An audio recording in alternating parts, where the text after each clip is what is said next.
Good morning everyone. चलिए start करते हैं। एग्ज़ाम पास आ रहे हैं तो थोड़ी बात अमेंडमेंट की भी हो जाए। देखते हैं मई 22 के लिए क्या क्या अमेंडमेंट आए हैं।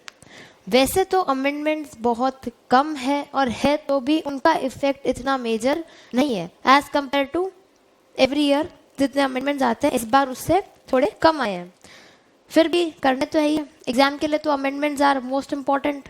एक क्वेश्चन तो अमेंडमेंट का सेट आउट होगा ही होगा, सबको पता है। So let's start amendment. मैंने मेरे नोट्स को दो पार्ट में डिवाइड किया है, part A and part B. Part A exclusively for May 22 June 22 students. Part B भी उनके लिए ही है, पर वो अमेंडमेंट क्लास में ऑलरेडी कवर हो चुके हैं।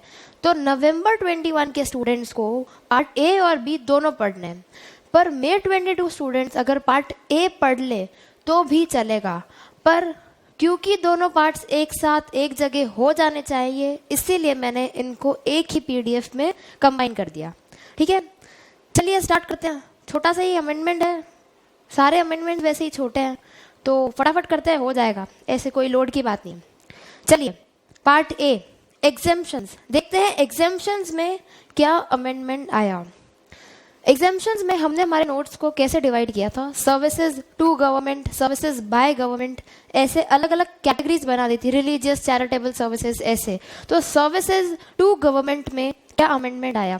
पहली एंट्री क्या थी, मैंने ऐसे लिखा है, पहली old entry then new entry, फिर उसका कोई एग्जाम्पल है तो वो लिखा है। तो ओल्ड एंट्री क्या थी, पहले क्या था अमेंडमेंट से पहले, services to central government, state government, union territory under any training program for which total expenditure is borne by central, state और union territory। मतलब हम लोग गवर्नमेंट को, अच्छा ये सर्विसेज टू गवर्नमेंट है, मतलब गवर्नमेंट की इनवर्ट सर्विसेज हुई, तो गवर्नमेंट को सर्विसेज दे रहे हैं किससे रिलेटेड, कोई ट्रेनिंग इम्पार्ट, जैसे ट्रेनर गवर्नमेंट को सर्विसेज दे रहा है। सप्लायर कौन हुआ, ट्रेनर।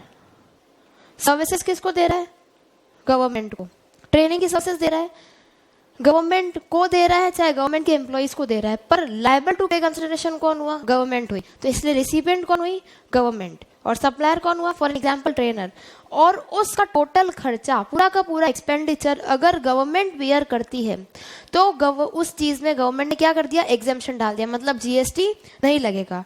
तो पहले ये लाइन थी कि जहां पे कि गवर्नमेंट को सर्विसेज प्रोवाइड कर रहे हैं, किसकी, ट्रेनिंग की, for which total expenditure is born by government, तो उसमें एग्जेम्पशन है। पर अब गवर्नमेंट ने क्या कर दिया, उस एंट्री को अमेंड करके लिख दिया कि services to government under any training program, government, central, state, local, sorry union territory, किसी को भी सर्विसेज दी, किसके रिलेटेड, कोई ट्रेनिंग प्रोग्राम के रिलेटेड, जिसमें कि फॉर विच 75% और more of total expenditure is born by central government. मतलब पहले 100% था, अब गवर्नमेंट ने उस एक्सपेंडिचर की लिमिट को रिड्यूस करके क्या कर दिया, 75% और उससे भी ज्यादा। मतलब इस चीज से इफेक्ट क्या गया, एग्जेम्पशन का स्कोप बड़ा है या कम हुआ है, क्या लगता है, स्कोप एग्जेम्पशन का बड़ा है या कम हुआ है। तो इससे तो ये लगता है कि एग्जेम्पशन का स्कोप बड़ा है। कैसे बड़ा है, पहले पूरा एक्सपेंडिचर गवर्नमेंट को बियर करना पड़ता था तो ही एग्जेम्पशन था। अब अगर गवर्नमेंट 75% भी बियर कर ले, उससे ज्यादा तो है ही है, 75% मिनिमम भी बियर कर ले तो ही एग्जेम्पशन मिलेगा, नहीं मिलेगा, एग्जेम्पशन मिल जाएगा। फॉर एन एग्जाम्पल इसको ऐसा समझते हैं, सप्लायर, रिसिपिएंट, गवर्नमेंट ने, चलो ऐसा रहने दो, गवर्नमेंट ने क्या किया, 60% एक्सपेंडिचर, सबसे पहले 100% लेते हैं, 100% एक्सपेंडिचर खुद बियर किया, तो एग्जेम्पशन है या नहीं है, येस और नो, एग्जेम्पशन है। 95% बियर किया तो भी एग्जेम्पशन है, 75% तक भी बियर कर लिया तो भी एग्जेम्पशन है। पर अगर गवर्नमेंट ने 60% बियर कर लिया तो एग्जेम्पशन नहीं है, मतलब टैक्सेबल है, मतलब जीएसटी लगेगा। इस पे ही रिलेटेड आरटीपी मई 22 की उसमें एक क्वेश्चन है, वो क्वेश्चन का एक पार्ट है, क्या बोलता है, Geeta services limited registered under GST is engaged in providing various services to government. Geeta services supplier है, गवर्नमेंट रिसिपिएंट है, तो गीता सर्विसेज गवर्नमेंट को वेरियस सर्विसेज प्रोवाइड कर रही है। Company provides following information in respect of April month, उसमें first second third fourth ऐसे कई पार्ट्स थे। इस रेलेवेंट एंट्री के फोर्थ पॉइंट ही रेलेवेंट है, तो इसलिए मैंने वही इंक्लूड किया है। वो क्या बोलता है, services of brochure distribution provided under a training program for which 70% of expenditure is borne by government. Geeta services supplier है, गवर्नमेंट कौन है, रिसिपिएंट। गीता सर्विसेज ने क्या सर्विस दी, ब्रोशर के डिस्ट्रीब्यूशन की अंडर है ट्रेनिंग प्रोग्राम, जिसका कि 70% एक्सपेंडिचर गवर्नमेंट बेयर करती है। भाई अब अमेंडेड प्रोविजन क्या बोलता है कि 75% या उससे ज्यादा का बेयर कौन करेगा, गवर्नमेंट करेगी। इसमें क्या हो रहा है, 70% ही बेयर कर रही है गवर्नमेंट, तो एग्जेम्पशन मिलेगा या नहीं मिलेगा, एग्जेम्पशन नहीं मिलेगा, तो मतलब क्या होगा, ये टैक्सेबल हो जाएगी सर्विस। क्लियर है, आगे चलते हैं। लीजिंग सर्विसेज, लीजिंग सर्विसेज में क्या हुआ, पहले क्या एंट्री थी, services of leasing of assets by Indian railway finance corporation to Indian railways. मतलब इंडियन रेलवे फाइनेंस कॉर्पोरेशन किसको लीज पे दे रहा है, कोई भी असेट्स इंडियन रेलवेज को ही लीज पे दे रहा है। कौन सी असेट्स, जैसे कि वैगन्स, कोचेज, लोकस, ये सारी जो भी गुड्स है, असेट्स है, ये सब IRFC किसको लीज पे दे रही है, इंडियन रेलवेज को। तो उसमें एग्जेम्पशन था, पहले गवर्नमेंट ने इसमें एग्जेम्पशन दिया था, पर अब गवर्नमेंट ने वो एग्जेम्पशन विथड्रॉ कर लिया है। विथड्रॉ कर लिया है मतलब क्या हुआ, उसका इफेक्ट क्या गया, अब एग्जेम्पशन नहीं है, तो क्या होगा, टैक्सेबल रहेगी। क्लियर है। नेक्स्ट एंट्री बहुत छोटी एंट्रीज है, कोई हार्ड एंड फास्ट नहीं है। नेक्स्ट एंट्री क्या बोलती है, services associated with granting national permit. Granting national permit क्या होता है, पहले पहले ये एंट्री नहीं थी, अभी इंट्रोड्यूस किया, मतलब ये न्यूली इंसर्ट एंट्री है। मतलब अब इस पे GST नहीं लगेगा, पहले लगता था, अब नहीं लगेगा, अब एग्जेम्प्ट हो गई है। क्या सर्विस है, service by way of granting national permit to a goods carriage to operate throughout India और कंट्री स्टेट्स। गवर्नमेंट ने अब क्या किया, नेशनल परमिट ग्रांट करा। किसको ग्रांट किया, जो ट्रांसपोर्टर होते हैं उनको नेशनल परमिट ग्रांट किया, कि अब आप उनसे कुछ चार्जेस लिए, कंसिडरेशन लिया, और उसके लिए उनको नेशनल परमिट ग्रांट किया कि आप ऑल ओवर इंडिया अपना माल ले जा सकते हो, ऑपरेट कर सकते हो थ्रू आउट इंडिया। उस केस में जो कंसिडरेशन गवर्नमेंट ट्रांसपोर्टर से लेती है उस पर GST अब नहीं लगेगा। कह सकते हैं कि इस एंट्री का इंट्रोडक्शन हुआ तो पहले गवर्नमेंट बर्थ सर्टिफिकेट ग्रांट करती थी, डेथ सर्टिफिकेट, पासपोर्ट, ये सब की सर्विसेज देती थी, उसमें भी GST नहीं लगता था। तो नेशनल परमिट सर्टिफिकेट भी अब ग्रांट करेगी, उसमें भी GST नहीं लगेगा। तो ये एंट्री उनके साथ यूनिफॉर्मिटी के लाने के लिए गवर्नमेंट ने इंट्रोड्यूस कर दी। समझ आया क्या। अच्छा नेक्स्ट, ये तो कुछ एंट्रीज इंसर्ट करी और कुछ एंट्रीज विदड्रॉ करी, और कुछ एग्जिस्टिंग एंट्री में अमेंडमेंट था। 3 चीजें थी, एग्जिस्टिंग एंट्री है उसमें अमेंडमेंट है, जो ऑलरेडी चल रही है उसको विथड्रॉ कर लिया, और अब एंट्री न्यू इंट्रोड्यूस करी है जो पहले नहीं थी। ये बातें हैं। अच्छा, कुछ चीजें सर्क्यूलर से भी आती है, क्लैरिफिकेशन। CBIC है ना भाई, हमारा पेरेंट बोर्ड, वो कुछ क्लैरिफिकेशंस निकालता है सर्क्यूलर से, नोटिफिकेशन से, इंस्ट्रक्शन से, गाइडलाइन से। तो वैसे ही कुछ सर्क्यूलर्स, कुछ क्लैरिफिकेशंस दिए हैं CBIC ने, जो कि एग्जाम के लिए रेलेवेंट है। क्या है वो, अच्छा एक चीज बताना, एग्जाम्शन में एजुकेशनल इंस्टीट्यूशन को अगर कोई भी सर्विसेज टू एंड बाय, 2 चीजें थी उसमें, services by an educational institution, या फिर इसको फॉर एन ईजमेंट समझो कि स्कूल है, स्कूल ने कोई सर्विसेज दी, किसको दी, स्टूडेंट, फैकल्टी या स्टाफ को, कोई भी सर्विसेज दी, एनी फैकल्टी, एनी स्टूडेंट को, एनी फैकल्टी को, एनी स्टाफ को, एनी सर्विसेज दी, तो एग्जाम्पशन था। या तो ये, या फिर स्कूल क्या करता है, एंट्री के लिए एग्जाम कंडक्ट कराता है, उसमें भी एग्जाम्पशन था। अच्छा, कुछ सर्विसेज स्कूल भी रहता है, मतलब स्कूल की इनवर्ड हुई ना, जैसे कि TCS, मतलब ठीक है, केटरिंग की, ट्रांसपोर्टेशन की एंड सिक्योरिटी की सर्विसेज अगर स्कूल लेता है तो उसमें एग्जाम्पशन था। अच्छा, यही अगर कॉलेजेस लेता है तो एग्जाम्पशन नहीं था, सिर्फ और सिर्फ था स्कूल को था। इंस्टीट्यूशन, वोकेशनल ट्रेनिंग इंस्टीट्यूशन को भी नहीं था, सिर्फ स्कूल को था। कौन सी training, sorry, transportation, catering and security की सर्विसेज। उससे रिलेटेड एक क्लैरिफिकेशन आया, आप लोगों ने कभी आंगनवाड़ी का नाम सुना है? आंगनवाड़ी क्या होती है? आंगनवाड़ी जो रूरल एरिया में स्कूल्स होती है उनको कहते हैं आंगनवाड़ी, आंगनवाड़ी, आंगनवाड़ी केंद्र ऐसा करके।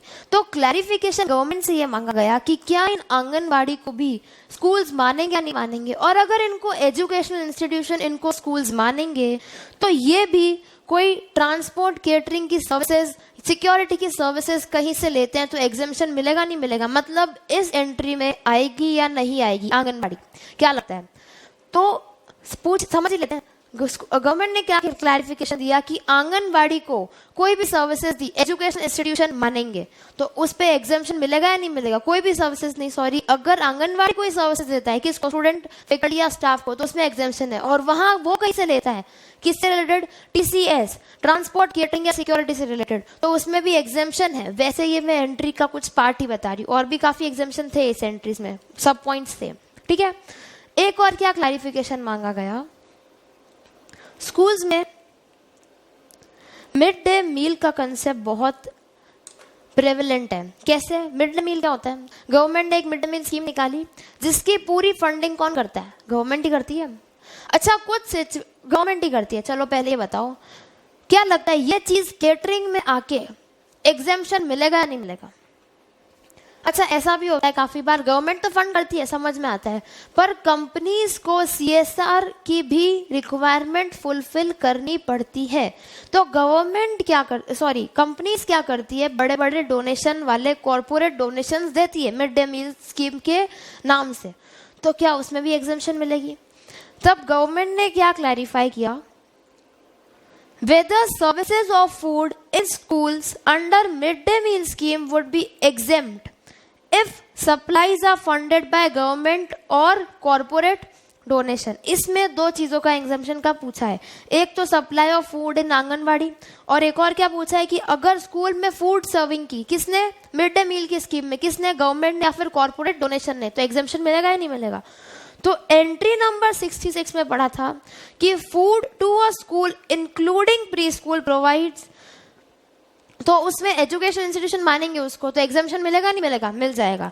तो क्या क्लैरिफिकेशन दी गवर्नमेंट ने कि services to educational institution by way of serving food, food serve करना एजुकेशनल इंस्टीट्यूशन को एग्जेम्प्टेड है। आंगनवाड़ी एजुकेशन इंस्टीट्यूशन में आता है तो इसलिए उसको भी एग्जेम्पशन मिलेगा, और मिड डे मील वाली स्कीम जो गवर्नमेंट फंड करती है, चाहे कॉर्पोरेट डोनेशन फंड करता है, कोई भी करता है, उसमें भी एग्जेम्पशन मिल जाएगा। दोनों ही केस में एग्जेम्पशन मिल जाएगा। क्लियर है? जहां समझ नहीं आए वापस पूछ लेना। नेक्स्ट क्लैरिफिकेशन, अच्छा हमारे ये CBSE बोर्ड है, ये क्लैरिफिकेशन मांगी गई गवर्नमेंट से कि क्या CBSE को भी एजुकेशनल इंस्टीट्यूशन मानेंगे या नहीं मानेंगे। तो इसका इफेक्ट क्या जाता है, अगर CBSE को एजुकेशनल इंस्टीट्यूशन मान लिया तो services by CBSE bye way of conduct of exam, entry के लिए जो एग्जाम कंडक्ट कराती है एजुकेशनल इंस्टीट्यूशन, एग्जाम्पशन है, तो CBSE के भी वो एग्जाम्प्ट हो जानी चाहिए। या फिर CBSE कहीं से सर्विसेज ली, किससे रिलेटेड, एग्जाम से रिलेटेड, जैसे कि पेपर सेट कराना, पेपर सेट कराना होता है कहीं से, तो उनकी सर्विसेज ली, इनपुट सर्विस हुई इनके लिए, उसमें भी एग्जाम्पशन मिलेगा या नहीं मिलेगा? तो क्या गवर्नमेंट से इशू रेज किए, किन किन पॉइंट्स पे क्लैरिफिकेशन मांगी गई, conducting entrance exam for admission to educational institution by charging fee, वो खुद बॉडी एंट्रेंस एग्जाम कंडक्ट कराती है, उसमें एग्जाम्पशन है या नहीं है? इनपुट सर्विसेज लेती है कहीं से एग्जाम कंडक्ट कराने के लिए, उसमें एग्जाम्पशन है या नहीं? एक और क्या मांगा गया, accreditation of educational institution or professional to authorize them to provide their respective services। ये क्या होता है, accreditation of educational institution क्या होता है? जैसे DPS स्कूल है, वो CBSE से एफिलिएट होने के लिए CBSE में कुछ चार्जेस पे करेगी, for an example 5 crore rupees पे किया, तो वो जो चार्जेस पे करेगी उस पे GST लगेगा या नहीं लगेगा? ये भी क्लैरिफिकेशन मांगा गया। ये पॉइंट नंबर 3 है, एक्रीडिएशन ऑफ एजुकेशनल इंस्टीट्यूशन और professional to authorise them to provide their respective services, मतलब स्कूल को ऑथराइज करना कि वो अपनी सर्विसेज प्रोवाइड कर सके या नहीं कर सके, उसके अगेंस्ट में CBSE उनसे एफिलिएट होने के कंसिडरेशन लेगी, तो उस पे GST लगेगा या नहीं लगेगा? तो क्या क्लैरिफिकेशन दी गवर्नमेंट ने कि इन लोगों को एजुकेशन इंस्टीट्यूशन मान लेंगे, अगर मान लेंगे तो इनकी जो एंट्रेंस एग्जाम ये लोग कंडक्ट कराएंगे, उसमें एग्जाम्स मिलेगा। वाइड एंट्री नंबर 66, ये एंट्री नंबर 66 है ना, ये रही इसमें। और क्या बोला, ये जो इनपुट सर्विस कहीं से लेते हैं, कैसी इनपुट सर्विस, एग्जाम कंडक्ट कराने की, पेपर सेट कराते हैं ना फॉर एन एग्जाम्पल, तो उसमें भी एग्जाम्शन रहेगा नहीं रहेगा, एग्जाम्शन रहेगा। एक्रीडिएशन चार्जेस जो लेते हैं उसमें एग्जाम्शन रहेगा नहीं रहेगा, वो एंट्री नंबर 66 में कहीं कवर नहीं होता है, तो इसीलिए उस पर टैक्सेबिलिटी रहेगी, एग्जाम्शन नहीं रहेगा। समझ आया क्या? नेक्स्ट, एक्सेस टू रोड और ब्रिजेस, इसमें भी एक एग्जाम्शन था। क्या एग्जाम्शन था? हम लोग ब्रिजेस, टोल रोड्स पे जाते हैं, टोल चार्जेस गवर्नमेंट को पे करते हैं, चाहे टोल चार्जेस हम वन टाइम पे करें, चाहे एन्यूटी यानी एनुअल बेसिस पे पे करें, एक साथ एग्जाम्शन था, जीएसटी नहीं लगता था। तो अब गवर्नमेंट से ये क्लैरिफिकेशन मांगी गई कि जीएसटी लगेगा क्या, किस पे? On activity of construction of road where consideration is received in deferred payment, मतलब रोड के कंस्ट्रक्शन के लिए, उस एक्टिविटी के लिए जो पेमेंट आ रहा है, डेफर्ड पेमेंट यानी धीरे धीरे आ रहा है, इंस्टॉलमेंट में आ रहा है, एक साथ नहीं आ रहा है, उसमें जीएसटी लगेगा या नहीं लगेगा। अच्छा, मैंने अभी आपको क्या बोला, टोल रोड पे जाने का यानी टोल रोड को एक्सेस करने का, उसमें एग्जाम्शन है। कंस्ट्रक्शन पे एग्जाम्शन है क्या? कहीं भी एंट्री में एग्जाम्शन नहीं है, कोई भी एंट्रीज में। तो इसका मतलब गवर्नमेंट ने क्या क्लैरिफाई किया, एंट्री नंबर 23 एंड 23 है, ये 23 और 23 है, कौन सी है? वही है जो एक्सेस टू टोल रोड। 23 और 23A हमने हमारे नोट्स में दो बाइफरकेट किए थे। 23 इज रोड को एक्सेस करना और टोल चार्जेस पे करना, 23A इज एन्यूटी पेमेंट करना। दोनों ही केस में सिर्फ ये एक्सेस का बोलता है, कंस्ट्रक्शन की सर्विस का नहीं बोलता है। तो कंस्ट्रक्शन पे एग्जाम्शन होगा या टैक्सेबिलिटी रहेगी? इसमें तो टैक्सेबिलिटी रहेगी बॉस, सिर्फ और सिर्फ एग्जाम्शन का है एक्सेस करने पे। समझ आया क्या? नेक्स्ट, और गवर्नमेंट को क्या सर्विसेज दी, उसमें क्लैरिफिकेशन क्या आया, clarification regarding applicability of GST on milling. अच्छा, एक चीज बताओ, एग्रीकल्चर प्रोड्यूस क्या है, वीट है या फ्लोर है, पैडी है या राइस है? इसमें हमने काफी चर्चा करी है, बहुत डिस्कशन हुए इस टॉपिक पे, स्पेसिफिकली एग्रीकल्चर वाली एंट्री पे तो बहुत डिस्कशन चला है। तो क्या इशू पूछा गवर्नमेंट से कि जो कंपोजिट सप्लाई देते हैं bye way of milling of wheat into floor, wheat को फ्लोर में कन्वर्ट कराने की कंपोजिट सप्लाई देते हैं, या फिर पैडी को राइस में कन्वर्ट कराने की कंपोजिट सप्लाई देते हैं, किसको देते हैं? गवर्नमेंट को देते हैं। किस लिए देते हैं? पब्लिक डिस्ट्रीब्यूशन सिस्टम में गवर्नमेंट आगे डिस्ट्रीब्यूट कर सके, मतलब अपना 243W और 243G वाली एक्टिविटीज का फुलफिलमेंट कर सके। याद आया कौन सी थी 243G और 243W? उसमें दो एंट्रीज थी। अगर गवर्नमेंट कहीं से प्योर सर्विसेज लेती है, इसलिए ताकि गवर्नमेंट अपना म्युनिसिपैलिटी या पंचायत का फंक्शन आगे परफॉर्म कर सके, एग्जाम्शन था। एक और जगह गवर्नमेंट ने कहा एग्जाम्शन दिया, प्योर सर्विसेज नहीं, रहने दे, पर तू क्या कर, अगर कहीं से गुड्स भी लेता है, माना चल तेरे को गुड्स भी चाहिए, तो कहीं से गुड्स भी, गवर्नमेंट बोलती है अगर आपको आगे फंक्शन परफॉर्म करने के लिए गवर्नमेंट को कहीं से सर्विसेज चाहिए, प्योर सर्विसेज में तो एग्जाम्शन है, पर अगर उसमें गुड्स का भी एलिमेंट इंक्लूडेड है तो एग्जाम्शन उस कंपोजिट सप्लाई पे तभी दिया जाएगा अगर वैल्यू ऑफ गुड्स 25% से कम है या 25% तक है। कौन से 25%? 25% ऑफ वैल्यू ऑफ सप्लाई, उसकी वैल्यू ऑफ सप्लाई की जो वैल्यू है उसका 25% या उससे कम वैल्यू ऑफ गुड है तो ये एग्जाम्शन मिलेगा। यही था ना कंपोजिट सप्लाई के केस में, नहीं तो नहीं मिलेगा। अच्छा, गुड्स का एलिमेंट क्यों चाहिए? जैसे कि जेबीवीएनएल, गवर्नमेंट को इलेक्ट्रिसिटी का काम सारा गवर्नमेंट का है ऑल ओवर इंडिया, पर वो आगे जेबीवीएनएल को आगे काम आउटसोर्स करती है, ठीक है? तो जेबीवीएनएल जब इलेक्ट्रिसिटी का पूरा इंस्टॉलमेंट करता है, उसको वायर चाहिए, केबल चाहिए, वायर केबल गुड्स हो गए तो कंपोजिट सप्लाई हो गई। कंपोजिट सप्लाई में एग्जाम्शन तभी है अगर गुड्स की वैल्यू पूरे सप्लाई की वैल्यू का 25% या उससे कम है। सिमिलरली गवर्नमेंट ने यहाँ पे यही क्लैरिफिकेशन दी कि भाई अगर वैल्यू ऑफ गुड्स जो कि तू सप्लाई कर रहा है, कौन सी सप्लाई? वीट को फ्लोर में या राइस को, पैडी को राइस में कन्वर्ट करने की, और थ्रू आगे पब्लिक डिस्ट्रीब्यूशन सिस्टम से पूरे ऑल ओवर इंडिया माल जाए, उस केस में अगर वैल्यू ऑफ गुड्स जो कि वैल्यू ऑफ कंपोजिट सप्लाई से 25% या उससे कम है तब तो एग्जाम्शन है। फिर अगर नहीं है, अगर नहीं है तो वो टैक्सेबल होगी, पर किस रेट से टैक्सेबल होगी? 5%। 5% जीएसटी चार्ज होगा। अच्छा 5 क्या है? आईजीएसटी है तो 5, सी और एस है तो 2.5, 2.5। क्लियर है क्या? आगे चलते हैं। अच्छा अभी तक हमने जो एंट्रीज करी वो सारी एग्जाम्शन से रिलेटेड थी। क्या क्या एंट्रीज थी? रिवाइज करा देती हूँ। एक तो थी एक्सपेंडिचर ट्रेनिंग का 75% भी गवर्नमेंट बियर कर ली तो भी एग्जाम्शन मिल जाएगा। अच्छा जो लीजिंग पे देती है एसेट्स इंडियन रेलवेज को, कौन? आईआरएफसी, तो उसने एग्जाम्शन विड्रॉ कर लिया है। और अगर नेशनल परमिट गवर्नमेंट ने ग्रांट किया तो उसने एग्जाम्शन जोड़ दिया है। 3 क्लैरिफिकेशन दी गवर्नमेंट ने। कौन सी 3? आंगनबाड़ी वाली, और अगर government mid day meal scheme में खुद का फंड से कराती है सारा अरेंजमेंट या फिर कॉर्पोरेट डोनेशन से कराती है तो भी एग्जाम्शन है, यानी एग्जाम्शन है। फिर अगर सीबीएसई को एजुकेशनल बोर्ड इंस्टीट्यूशन मान लिया, सीबीएसई मैंने आपको एग्जाम्पल के लिए बताया, वैसे यहाँ पे नेशनल बोर्ड ऑफ एग्जामिनेशन है, हमारे केस में सीबीएसई समझ लो, सीबीएसई फॉर एन एग्जाम्पल, तो उनको एजुकेशनल इंस्टीट्यूशन माना। तो ये अगर एग्जाम की सर्विसेज कहीं से किसी को देते हैं या कहीं से लेते हैं, दोनों में ही एग्जाम्शन है, पर एक्रीडिएशन की सर्विसेज में एग्जाम्शन नहीं है। अच्छा टोल रोड में एक्सेस करने के सर्विसेज में एग्जाम्शन, टोल रोड पे चार्जेस पे जीएसटी नहीं लगेगा, पर उसके कंस्ट्रक्शन पे रोड के उसमें जीएसटी लगेगा। ठीक है, नेक्स्ट अब पढ़ते हैं टैक्स इनवॉइस, डेबिट इनवॉइस या क्रेडिट नोट से रिलेटेड क्या क्या एग्जाम्शन आए हैं। अच्छा ई इनवॉइसिंग का कंसेप्ट क्यों आया, किसी को याद है? चलो रिवाइज कराती हूँ। ई इनवॉइस का कंसेप्ट में क्या होता था? पहले ये सप्लायर है, ये रिसिपेंट है। सप्लायर ने रिसिपेंट को माल बेचा, सप्लायर मान लो मार्च में माल बेचा या फरवरी में माल बेचा, उसका पेमेंट कब करेगा? अगले महीने की 20 तारीख को।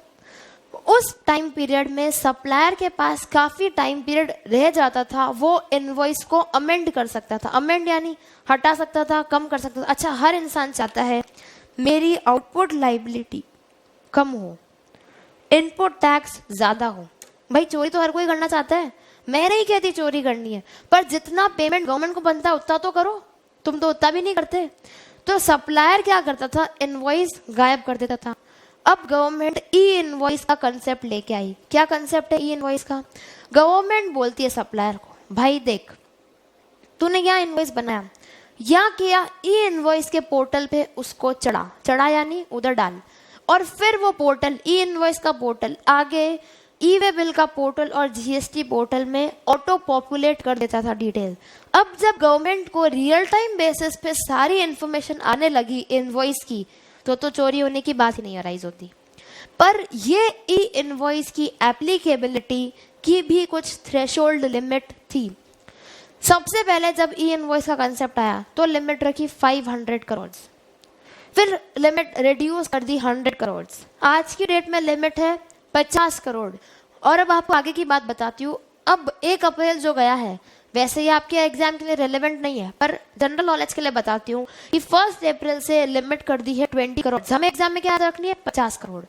अब धीरे धीरे इसका मतलब क्या, गवर्नमेंट सभी को इस दायरे में ला रही है।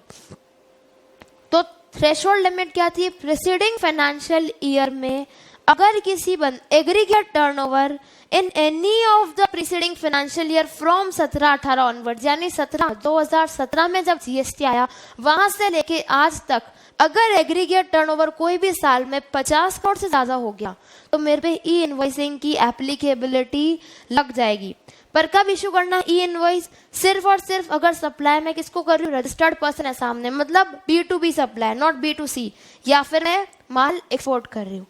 पर गवर्नमेंट ने इसमें कुछ लोगों को छूट दे दी थी। छूट यानी वो ई इनवॉइस नहीं भी बनाए तो भी चलेगा। जैसे कौन थे? फॉर एन एग्जाम्पल सिनेमा जो होता है उसको ई इनवॉइस बनाने की जरूरत नहीं है। क्यों जरूरत नहीं है? क्योंकि उनका जो टिकट है उसी को इनवॉइस मान लेंगे, तो ई इनवॉइस की और अलग से लाइबिलिटी गवर्नमेंट ने नहीं डाली। और किन को छूट है? SEZ यूनिट्स को है, या फिर insurer, banking company, FI, NBFC, इन सब को है, या GTA को, या फिर कोई पैसेंजर ट्रांसपोर्टेशन करा रहा है उनको छूट है। ये हमने पढ़ा था। अब नई बात क्या कर दी गवर्नमेंट ने? अच्छा एक चीज बताओ, ये जो स्पीड पोस्ट है, ये जो डिपार्टमेंट है स्पीड पोस्ट का, वो गवर्नमेंट की यूनिट है या नहीं? गवर्नमेंट की यूनिट है। तो क्या हुआ, हाँ, तो हम क्या पढ़ रहे थे, ये डिपार्टमेंट ऑफ पोस्ट है, ये गवर्नमेंट की यूनिट है या नहीं? भाई गवर्नमेंट की यूनिट है। तो अगर गवर्नमेंट की यूनिट है, ऊपर में से कहीं भी ये एग्जेम्प्ट हो रही है क्या? मतलब इनको ई इनवॉइस से बाहर किया है क्या? नहीं किया है। तो बॉस इनको तो ई इनवॉइस देना पड़ जाएगा। हाँ, देना पड़ेगा। तो एक चीज बताओ, गवर्नमेंट अपना ही ई इनवॉइस क्यों जनरेट करेगी? मतलब उनको अपने ऊपर ही ये डाउट होगा क्या कि वो लोग फ्रॉड करेंगे? ई इनवॉइस का कंसेप्ट क्यों लाया? क्योंकि सप्लायर इनवॉइस गायब कर देता था। मतलब जिस पे डाउट है गवर्नमेंट को कि हाँ भाई ये फ्रॉड कर सकता है, उनके साथ ही गवर्नमेंट ई इनवॉइस का खेल खेलेगी। तो department of speed post government की यूनिट है, तो वो लोग क्यों ऐसा करेंगे? इनफैक्ट गवर्नमेंट ही क्यों करेगी? तो गवर्नमेंट पहले तो अपने गवर्नमेंट अपने आप को इस एंट्री से एग्जेम्प्ट करना भूल गई, पर अब अमेंडमेंट करके गवर्नमेंट ने क्या किया, खुद को भी एंट्री से एग्जेम्प्ट कर दिया। मतलब ये जो 5 से लिस्ट थी, अब ये बढ़ के 7 हो गई। गवर्नमेंट डिपार्टमेंट और लोकल अथॉरिटी भी इसमें इंक्लूड हो गए। वैसे इसमें करेक्शन कर देना, सीरीज नंबर शायद सही नहीं है, फर्स्ट, सेकंड, फिर third, fourth, fifth, six, seventh, ये सही कर लेना। पर 7 लोगों को आज की डेट में ई इनवॉइसिंग से एग्जेम्पशन है। कभी देखा है चोर अपनी घर में चोरी करेगा? नहीं होता ना ऐसा। तो गवर्नमेंट खुद ही क्यों चोरी करेगी? इसीलिए गवर्नमेंट ने अपने आप को ही ई इनवॉइस के में अपने आप को एग्जेम्प्ट कर दिया। मतलब अब गवर्नमेंट को ई इनवॉइस देने की जरूरत नहीं है। समझ आया क्या? चलिए पहले छोटा एग्जाम्पशन पढ़ते हैं, फिर बड़े पे आएंगे।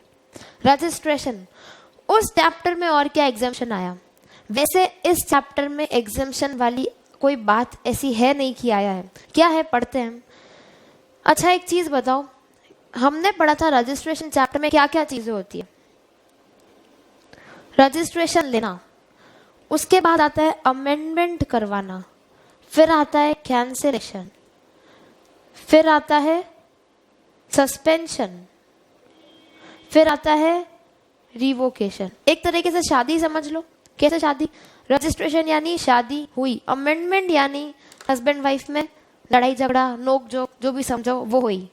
कैंसिलेशन यानी शादी कैंसिल होने की वो दरार पे आई, डिवोर्स।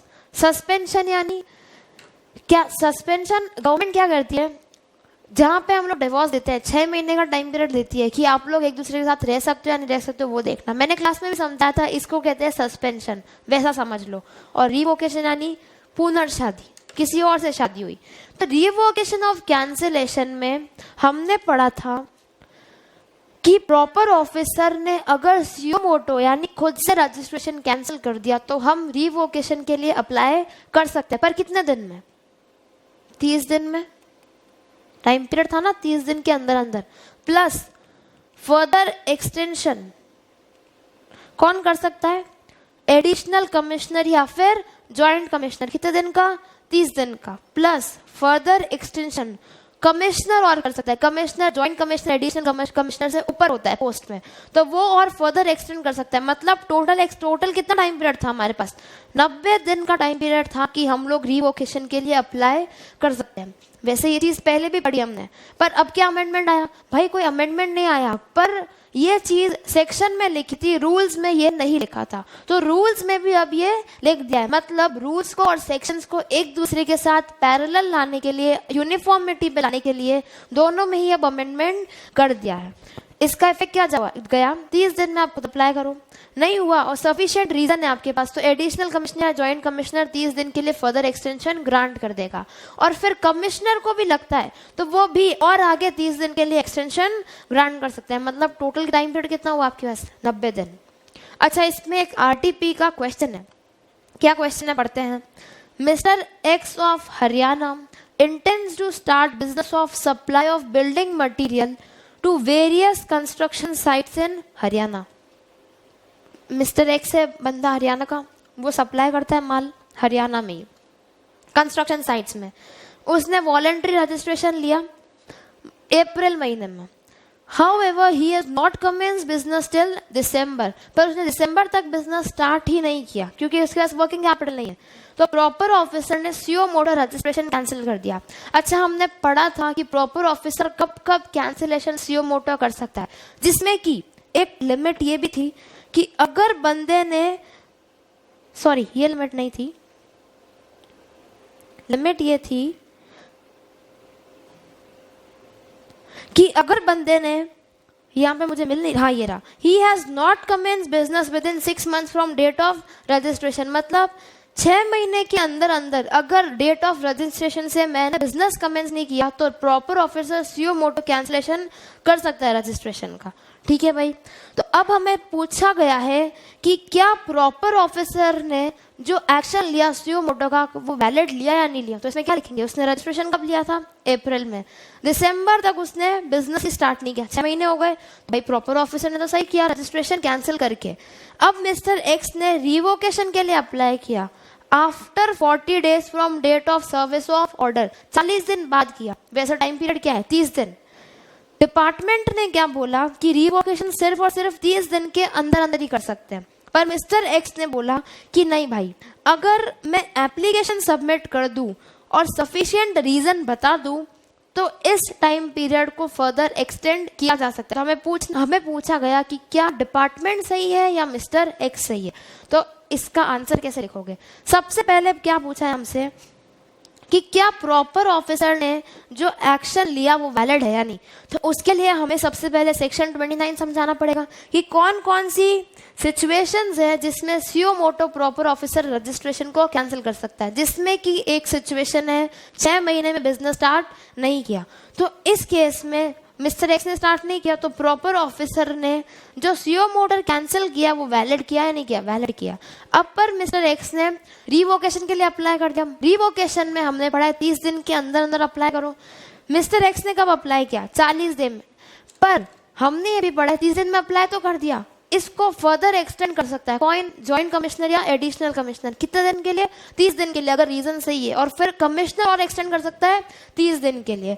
तो इस व्यू में डिपार्टमेंट का जो कंटेंशन है कि भाई 30 दिन के अंदर अंदर ही कर, वो वैलिड नहीं है। क्यों नहीं वैलिड है, क्योंकि अगर ऑफिसर कमिश्नर को लग गया कि वैलिड रीजन था, मिस्टर एक्स ने वैलिडली 30 दिन में अप्लाई नहीं कर पाया, तो उसको एक्सटेंशन ग्रांट करा जा सकता है। तो क्या आंसर है, contention of department is not valid. क्यों वैलिड नहीं है भाई, क्योंकि further extension can be granted on sufficient cause being shown. तो इसीलिए मिस्टर एक्स अगर सही रीजन बता दे कि उसने 30 दिन में अप्लाई नहीं किया, क्यों नहीं किया, तो उसको एक्सटेंशन मिल सकता है। ये क्वेश्चन आरटीपी का ही है, इस बार की आरटीपी का। नेक्स्ट, अब कुछ अमेंडमेंट पढ़ते हैं रिटर्न चैप्टर में। अच्छा भाई, लेट फीस लगती है, हमने पढ़ा था अगर रिटर्न फाइल नहीं किया तो लेट फीस लगती है। कितनी थी, किसी को याद है? 100 रुपया एक दिन का या फिर 5000, विच एवर इज लोअर, इतनी लेट फीस लगती है। ठीक है, लगती है, पर गवर्नमेंट ने इसमें अमेंडमेंट कर दिया। क्या अमेंडमेंट कर दिया, जून 21 से अमेंडमेंट कर दिया। 1 और 3B की लेट फीस अलग है और 4 की अलग है। क्या अमेंडमेंट है, वैसे ये एग्जाम में याद रहे तो ठीक है, नहीं रहे तो भी ठीक है, पर एक बार पढ़ के जरूर जाना। इसको 3 पार्ट में डिवाइड कर दिया कि अगर कोई बंदा, उसकी आउटवर्ड लाइबिलिटी तो निल है, मतलब उसका कोई पेमेंट नहीं बनता, आउटपुट माइनस इनपुट पूरा सेट ऑफ हो गया, निल लाइबिलिटी है, पर रिटर्न तो फाइल करना पड़ेगा, और उसने रिटर्न फाइल नहीं किया, तो उस पर कितनी लेट फीस है, 500 रुपया। 500 रुपया यानी 250 for CGST and 250 for SGST। Clear है? पर अगर कोई बंदा 1 में कवर ही नहीं होता है, मतलब उसका 1 में कवर नहीं होता है, मतलब उस पर लाइबिलिटी है या नहीं है, लाइबिलिटी है, और उसका एग्रीगेट टर्नओवर 1.5 करोड़ इन प्रीसीडिंग फाइनेंशियल ईयर का टर्नओवर 1.5 करोड़ या उससे कम है, उस केस में लेट फीस कितनी है, 2000, मतलब 1000 for C and 1000 for SGST। पर अगर उसका aggregate turnover preceding financial year में 1.5 करोड़ से ज्यादा है और 5 करोड़ या उससे कम है, तो लिमिट कितनी है, सॉरी लेट फीस कितनी है, 5000 रुपया, यानी 250 तो CGST का और 250 ही SGST का। अगर कोई बंदा ना ही 1 में कवर होता है, मतलब लाइबिलिटी है, ना ही 2 में कवर होता है, मतलब एग्रीगेट टर्नओवर वाला उसका लॉजिक ही नहीं है, तो उसमें लेट फीस कैसे लगेगी, सेक्शन 47 के हिसाब से, मतलब जो चलती आ रही है 100 रुपया पर दिन या फिर 5000, विच एवर इज लोअर, उस हिसाब से ही चलेगी। पर अगर ये तो बात कब होती है जब GSTR 1 या फिर 3B लेट फाइल किया। अगर उसने GSTR 4 लेट फाइल किया तब दो बातें देखनी है कि टैक्स पेबल निल है या फिर इसके अलावा कोई है। इसके अलावा कोई है मतलब उसका टैक्स लाइबिलिटी बनती है। अगर उसका टैक्स लाइबिलिटी कम निल है तो उसमें कितनी है 500 रुपया। अच्छा ऊपर क्या पड़ा था 1 और 3B में भी अगर टैक्स लाइबिलिटी निल है तो कितनी लिमिट है लेट फीस की 500 रुपया। मतलब दोनों ही केस में अगर टैक्स लाइबिलिटी निल है तो लेट फीस कितनी लगेगी 500 रुपया। पर अगर रजिस्टर्ड बंदा लाइबिलिटी तो है रिटर्न फाइल नहीं किया तो उसमें टैक्स लाइबिलिटी कितनी उसका सॉरी लेट फी कितनी लगेगी 2000 रुपया, यानी 1000 C और 1000 SGST। इसमें भी एक RTP पे क्वेश्चन है। क्या क्वेश्चन बोलता है, मिस्टर आयुष्मान एक बंदा है, उसका intra state aggregate turnover 1.2 crore है प्रीसीडिंग फाइनेंशियल ईयर में, और उसने 3B फाइल नहीं किया। किस महीने का, सितंबर से लेके 10 नवंबर। सितंबर से लेके 10 नवंबर सितंबर का 3B उसने फाइल नहीं किया और उसका टैक्स पेबल सितंबर का कितना आता है 8 लाख। सॉरी ये क्या बोलता है, आयुष्मान एक बंदा है, उसका एग्रीगेट टर्नओवर 1.2 करोड़ है पिछले फाइनेंशियल ईयर का। सितंबर का उसने 3B फाइल लेट किया, मतलब सितंबर का कब तक करना चाहिए था अक्टूबर, पर उसने कब किया 10 नवंबर। उसकी टैक्स लायबिलिटी कितनी 8 लाख की। तो क्या इस पे लेट फी लगेगी या नहीं लगेगी, और लगेगी तो कितनी लगेगी। अच्छा इसमें हम फिर क्या याद रखेंगे 1 और 3B की बात है, ठीक है भाई। टैक्स लायबिलिटी निल है या नहीं है, नहीं है तो नहीं है, टैक्स लायबिलिटी तो है कितनी 8 लाख। अच्छा 8 लाख है तो उसका एग्रीगेट टर्नओवर पिछले साल का 1.5 करोड़ उससे कम है या उससे ज्यादा है, कम है। कम क्यों है, क्योंकि 1.2 करोड़ है। तो क्या लगता है टैक्स लायबिलिटी कितनी होगी उसकी 2000 सॉरी लेट फी कितनी होगी उसकी 2000 रुपया। पर अगर एग्रीगेट टर्नओवर आयुष्मान का 5 करोड़ होता है तो मतलब अगला केस 5 करोड़ या उससे ज्यादा, अगर उतनी होती है तो उसकी लेट फी कितनी लगेगी 5000 रुपया। पर अगर ये पूछता है कि टैक्स लायबिलिटी 3B की निल है तो फर्स्ट वाला केस लग जाएगा कि निल लायबिलिटी है तो फिर लेट फी कितनी लगेगी 500 रुपया। तो इसमें क्या लिखा हुआ है, अगर निल है तो लेट फी कितनी लगेगी 500 रुपया। क्लियर है क्या बॉस, नहीं समझ में आए तो वापस पूछ लेना, ठीक है। आगे चलते हैं।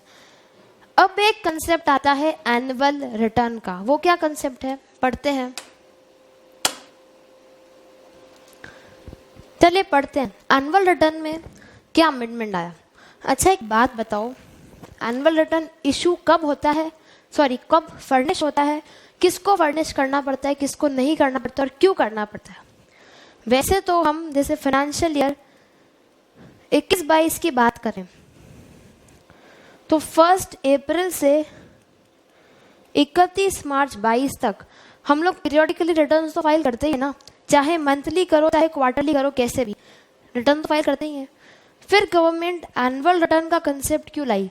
अच्छा एनुअल रिटर्न कब जाता है गवर्नमेंट को, अगले फाइनेंशियल ईयर की 31 दिसंबर तक, मतलब 31 दिसंबर 2022 को एनुअल रिटर्न जाता है फॉर फाइनेंशियल ईयर 21-22। करेक्ट। क्यों जाता है भाई, हम लोग क्या बोलते हैं पूरे साल पाप कर ले पूरे साल, एंड में जाके हरिद्वार गंगा जी में स्नान कर ले, सारे पाप खत्म। एक मौका देता है ना भगवान भी। तो सिमिलरली गवर्नमेंट क्या बोल रही है, एक मौका तेको भी दिया कि तूने साल भर में कुछ भी ट्रांजैक्शन किया, कहीं पे स्किप कर दिया, कहीं पे गलती से छूट गया या छोड़ दिया, कुछ भी समझ, एक और मौका दे रहे, लास्ट मौका दे रहे पाप धोने का। एनुअल रिटर्न फाइल कर, उसमें सारी डिक्लेरेशन सही से कर दे तो कोई बात नहीं, पर अगर हमें बाद में पता चला तो तेरी बैंड बजा देंगे। यही होता है एनुअल रिटर्न। समझ में आया भाई, ठीक है। पर कौन फाइल करता है और कौन नहीं करता है, सबको करना कंपलसरी है एक्सेप्ट फॉलोइंग। कौन कौन, इनपुट सर्विस डिस्ट्रीब्यूटर, TDS या फिर TCS जो काटता है वो, या फिर CTP NRTP या फिर OIDAR वाला। ये जने थे जिनको एनुअल रिटर्न फाइल करने की जिम्मेदारी नहीं है। कौन कौन, ISD, TDS, TCS, OIDAR, CTP and NRTP, ये लोग थे। अब गवर्नमेंट ने अमेंडमेंट में OIDAR वाले को हटा दिया मतलब इनको फाइल करना है नहीं करना है, इफेक्ट क्या गया, इनको अब फाइल करना है। तो अब किन किन को नहीं करना है, ISD, TDS, TCS, CTP और NRTP, इनको फाइल नहीं करना है। इसके अलावा सबको, हर रजिस्टर्ड पर्सन को फाइल करना है। अच्छा, एक और चीज क्या होता था बताती हूँ, अगर एग्रीगेट टर्नओवर, 3 चीजें 2 करोड़ तक है, या फिर 2 करोड़ से 5 करोड़ है, या फिर 5 करोड़ से ज्यादा है, तो हमने क्या पढ़ा, एनुअल रिटर्न के साथ हमें एक रिकंसिलिएशन स्टेटमेंट भी डालना पड़ता था। क्या चीज का रिकंसिलिएशन स्टेटमेंट, भाई क्या होता है, जैसे कि एक चीज बताओ, टाइम ऑफ सप्लाई एडवांस आता है सर्विसेज के केस में तो लगता है, मतलब आज TOS अराइज हो जाएगा, पर बुक्स ऑफ अकाउंट्स में अक्रूवल कंसेप्ट चलता है। तो मान लो 31 मार्च पे कोई पेमेंट आया एडवांस, तो मेरा लाइबिलिटी तो GST की अराइज हो जाएगी, पर अक्रूवल कंसेप्ट के हिसाब से वो अगले साल जाएगा, बुक्स ऑफ अकाउंट्स में अगले साल रिकॉर्ड होगा। इस हिसाब से डिस्क्रिपेंसी आने लग गई फाइनेंशियल स्टेटमेंट्स में, और टैक्स के हिसाब से कैलकुलेशन, चाहे GST चाहे इनकम टैक्स कैसे भी समझो, दोनों ही फाइनेंशियल रिपोर्टिंग और टैक्स के हिसाब से कैलकुलेशन में डिस्क्रिपेंसीज आने लगी। तो गवर्नमेंट ने कहा एक रिकंसिलिएशन स्टेटमेंट CA से सर्टिफाई करा के और दो, ठीक है। तो अब तो क्या क्या फुलफिल करना पड़ता है पता है बिजनेसमैन को, पीरियोडिकली रिटर्न फाइल करेगा, एनुअल रिटर्न फाइल करेगा, अलोंग विथ रिकंसिलिएशन स्टेटमेंट भी फाइल करेगा। अच्छा, इससे दिक्कत स्मॉल बिजनेसमैन को आने लगी या big businessman, obviously small businessman, उसके पास खर्चा उठाने का वैसे ही पैसा नहीं है और ये और झमेला पालो, तो उसने गवर्नमेंट को बोला भाई इतना मत कर, थोड़ा हम पे भी रहम का। तो गवर्नमेंट ने कहा ठीक है, अगर तेरा 2 करोड़ से कम है टर्नओवर, एग्रीगेट टर्नओवर, तो एनुअल रिटर्न भी फाइल मत कर और रिकंसिलिएशन स्टेटमेंट भी फाइल मत कर, चलेगा, हमें कोई तकलीफ नहीं है। पर गवर्नमेंट बोलती है नहीं, अगर तेरा 2 करोड़ से 5 करोड़ है एग्रीगेट टर्नओवर, तो एनुअल रिटर्न तो फाइल कर, कोई बात नहीं, रिकंसिलिएशन स्टेटमेंट मत फाइल कर। इतना जुल्म एक साथ नहीं डाल रहे, क्योंकि 2 करोड़ 1 लाख होते ही फिर एनुअल रिटर्न भी फाइल करो और रिकंसिलिएशन स्टेटमेंट भी फाइल करे। गवर्नमेंट कहती है नहीं कोई बात नहीं, रिकंसिलिएशन स्टेटमेंट मत फाइल कर, पर हाँ अगर 5 करोड़ से ज्यादा हो गया तो दोनों ही फाइल कर। तो मतलब क्या लिमिट हो गई, 2 करोड़ से कम है तो दोनों फाइल मत कर, 2 से 5 है तो एनुअल रिटर्न फाइल कर पर रिको मत फाइल कर, पर अगर 5 से ज्यादा है तो दोनों ही फाइल कर। अच्छा, एक और चीज गवर्नमेंट ने क्या किया, ये चीज की फाइलिंग की जो लाइबिलिटी है वो खुद पे से हटा दी, खुद पे से हटा दी, मतलब अगर गवर्नमेंट हो, पर्सनल रजिस्टर्ड पर्सन अगर गवर्नमेंट है, तो उनको एनुअल रिटर्न या रिको स्टेटमेंट फाइल करने की जरूरत नहीं है। क्यों नहीं है, क्योंकि उनकी ऑडिट सबको पता है CAG करता है। कौन CAG, controller and auditor general of India. तो अगर वो अपना सर्टिफिकेशन वेरिफिकेशन करके देता है, तब किस बात की, इतना भाई बड़ा आदमी करके दे रहा है, सही बात है ना। जो भी है, गवर्नमेंट ने कहा कि हम अगर हैं तो हम पे एनुअल रिटर्न और रिको स्टेटमेंट फाइल करने की जिम्मेदारी नहीं आती। अच्छा, एक और चीज पता है क्या हुआ, गवर्नमेंट ने अब GST ऑडिट हटा दी। पहले कौन कर सकता था, सिर्फ और सिर्फ CA एंड CMA। अब गवर्नमेंट ने कहा कि GST ऑडिट की जरूरत नहीं है। नहीं है मतलब क्या लगता है, CA का स्कोप तो कम हो गया, बैंड बज गई हमारी। नहीं भाई, स्कोप कम नहीं हुआ। क्यों नहीं हुआ, क्योंकि गवर्नमेंट ने कहा GST ऑडिट की जरूरत तो नहीं है, पर रिकंसिलिएशन स्टेटमेंट तो अब भी देना पड़ेगा। देना पड़ेगा तो उसको सर्टिफाई कौन करेगा, वो क्लाइंट खुद, उसको अब सेल्फ सर्टिफाई करना पड़ेगा। सेल्फ सर्टिफाई यानी खुद सर्टिफाई करेगा। पहले क्या होता था, GST ऑडिट होती थी, GST ऑडिट के बाद CA सर्टिफाई करता था कि मेरे हिसाब से ट्रू एंड फेयर है सारी इन्फॉर्मेशन, अगर कुछ गड़बड़ हुई तो सबसे पहले CA का भी गला कटेगा।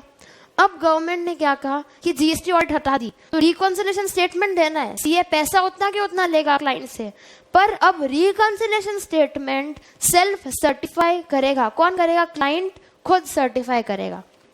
जब क्लाइंट खुद सर्टिफाई करके देगा तो हम तो पैसा उतना ही लेंगे, पर CA की गर्दन बच गई, नहीं कटेगी ना।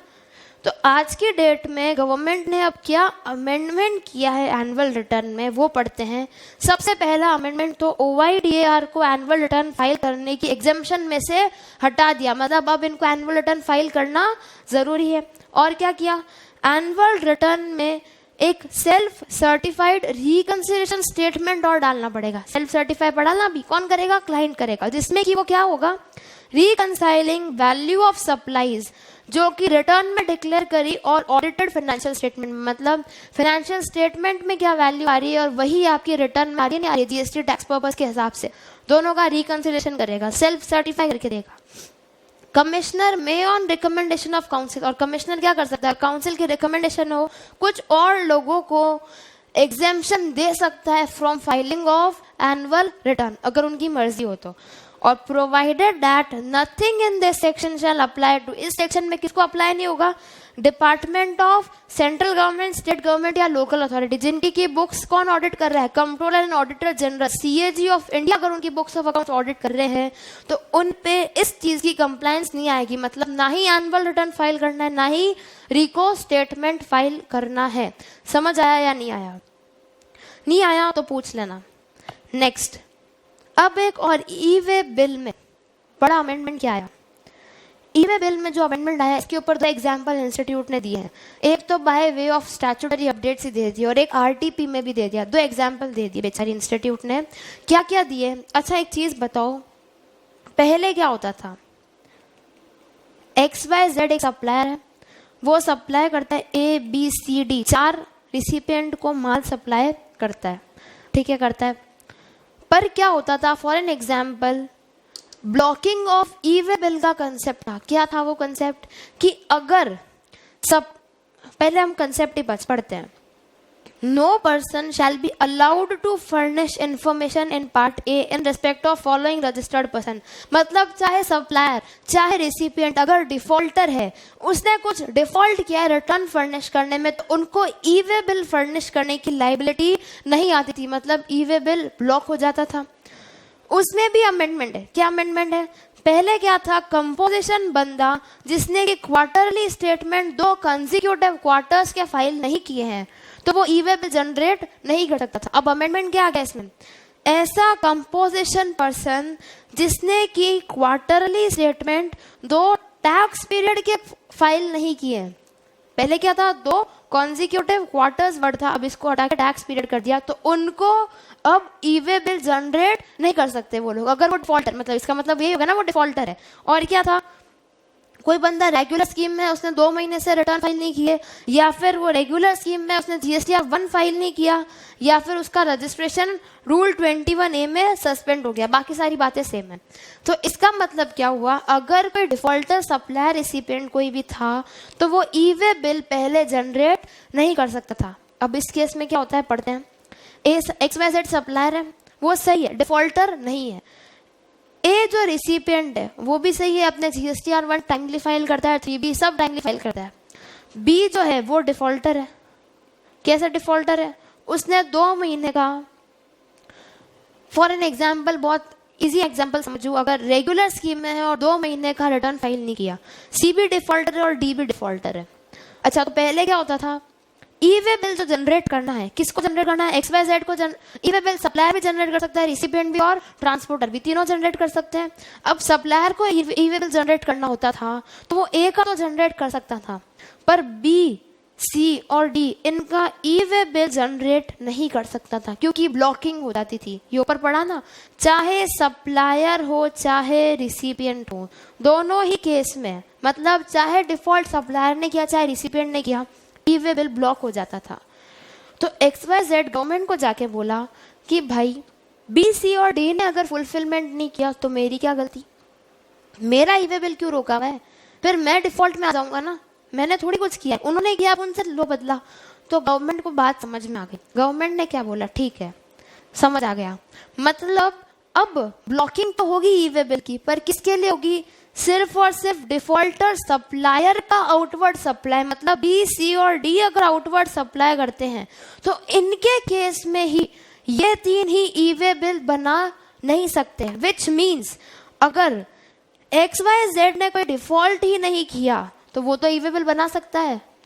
वो डिफॉल्टिंग सप्लायर आउटवर्ड सप्लाई का ई वे बिल तो नहीं बना सकता, पर इनवर्ड सप्लाईज पे तो ई वे बिल बन सकता है। मतलब क्या हुआ, XYZ ने गलती नहीं करी तो उसकी थोड़ी ई वे बिल रोकेंगे, तो वो तो बना सकता है। पर B और C और D ने डिफॉल्ट किया तो वो लोग अपनी आउटवर्ड सप्लाई का ई वे बिल नहीं बना सकते हैं। मतलब इनवर्ड सप्लाई पर तो ई वे बिल बन सकता है।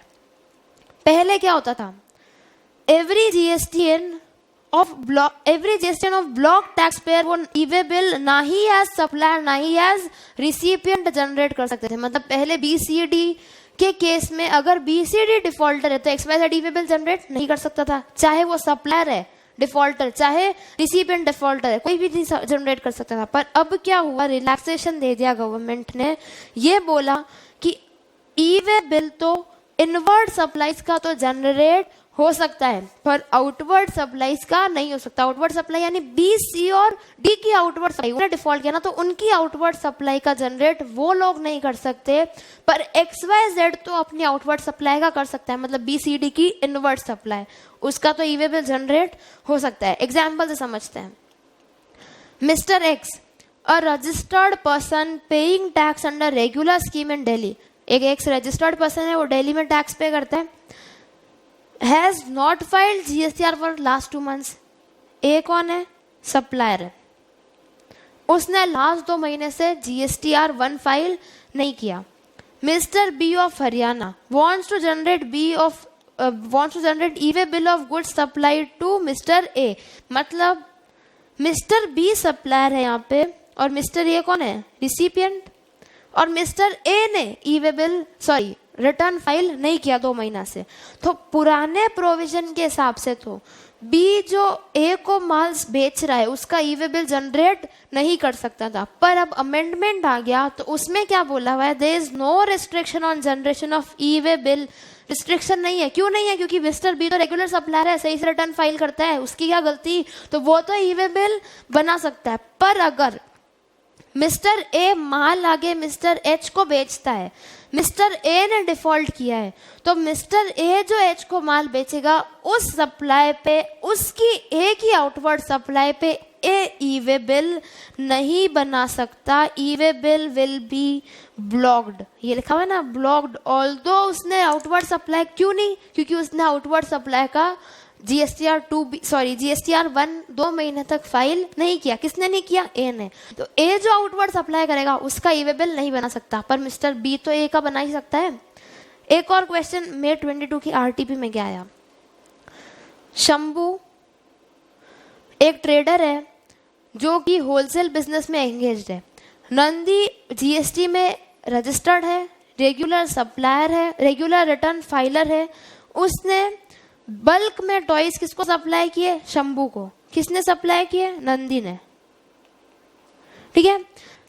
शंभू ने 2 महीने तक GSTR 3B फाइल नहीं किया, मतलब ये कौन हुआ, डिफॉल्टर हो गया। अब मिस्टर नंदी को ई वे बिल जनरेट करना है, किस चीज का, उसने 5 लाख के माल जो शंभू को बेचे उसका। फिर क्या बोल रहा है, mister Narayan from Jammu approach mister Shambhu. Shambhu को किसने अप्रोच किया, नारायण ने, भगवान नारायण ने नहीं, नारायण कोई सप्लाई रिसिपिएंट है, उसने। किस चीज का, कि उसको 75,000 का माल चाहिए। किससे चाहिए, शंभू से। क्यों चाहिए, क्योंकि उसके बच्चे की बर्थडे पार्टी है।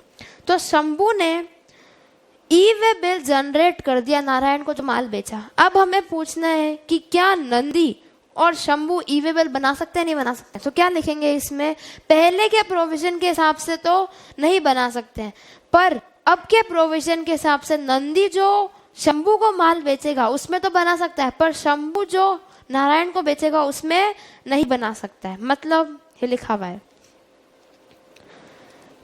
अप्लाइंग अबव प्रोविजन, कोई रिस्ट्रिक्शन नहीं है। अगर नंदी आउटवर्ड सप्लाई करता है, आउटवर्ड सप्लाई किसको कर रहा है, शंभू को, तो उसमें तो ई वे बिल बन सकता है। पर जो शंभू नारायण को बेच रहा है माल, उसमें शंभू क्योंकि वो रेगुलर फाइलर नहीं है, तो शंभू ई वे बिल नहीं बना सकता। E way bill is blocked. किसके केस में, अगर शंभू आगे नारायण को माल बेचता है तो। समझ आया क्या। यहाँ पे हमारे अमेंडमेंट सारे खत्म होते हैं। देखा, छोटे से अमेंडमेंट थे, छोटी क्लास थी, खत्म हो गई। पार्ट ए तो खत्म हो गया।